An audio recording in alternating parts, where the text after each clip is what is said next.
Hey, you awake yet? He can't talk, but he can sing. Top of the world tonight, when no one ever has to hide. So you were such a New Yorker in this movie. Amazing. My father grew up in New York, and he tells me stories about his neighbors. Oh my God. And there you go. You were that person I'm the Fran Lebowitz of the movie. Absolutely. from New York. What's the connection there? How did you do it so well?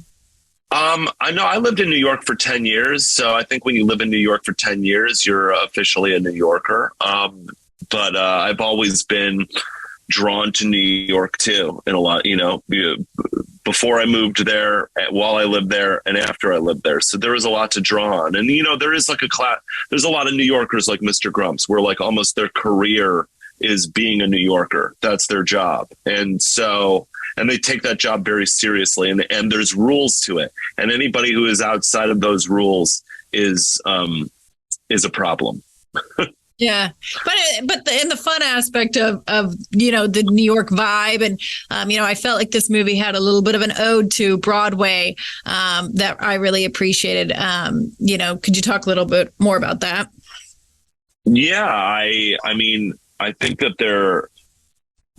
Broadway is always an influence on me,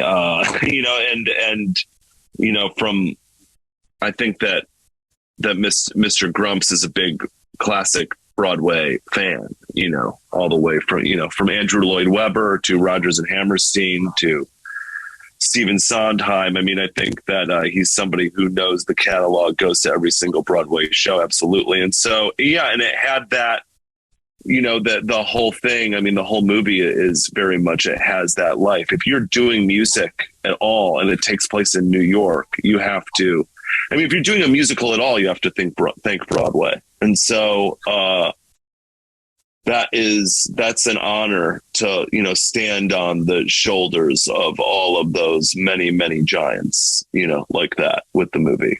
I didn't mean to just make it about Mr. Grumps. I mean, obviously the whole movie is about that too. Yeah. But, I'm an actor, I'm a narcissist. So, it's all about me.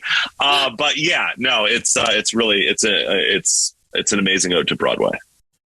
I did appreciate that. My grandparents actually met on Broadway, so I thought that was fun to see. Really? Where did they meet?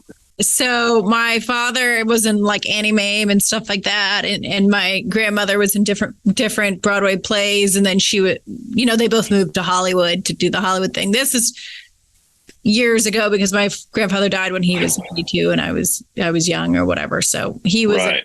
The golden age or whatever they call it. So wow, amazing. Anyways, so this, I thought there were some really nice aspects of this movie for families also, because I felt like Lyle kind of brought out the best in people to just instill the confidence into, Josh, because he really needed the confidence, but all of them kind of needed to learn how to let loose. Right.